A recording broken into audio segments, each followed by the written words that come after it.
बिस्मिल्लाहिर्रहमानिर्रहीम। Welcome to computer series viewer. आज की इस वीडियो में आपको बताऊंगा कि किस तरह विंडो फ़ोन की जो ऐप्स हैं वो विंडो 10 में आप डाउनलोड भी कर सकते हैं और उसको इस्तेमाल भी कर सकते हैं। इसके लिए आपको करना क्या है, आपको जाना है इधर स्टार्ट मेन्यू में। इधर आपको देखना है कि ऐप तो ये रिस्टोर है।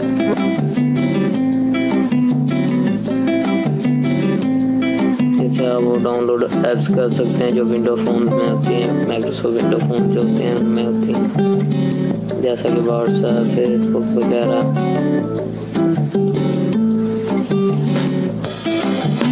वो आप विंडो 10 में भी इस्तेमाल कर सकते हैं।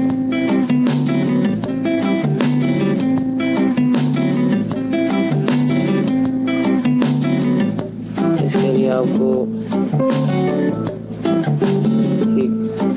ईमेल की ईमेल होनी चाहिए, माइक्रोसॉफ्ट का अकाउंट बना होना चाहिए। सारी ऐप्स जो आप विंडो फ़ोन में इस्तेमाल कर सकते हैं।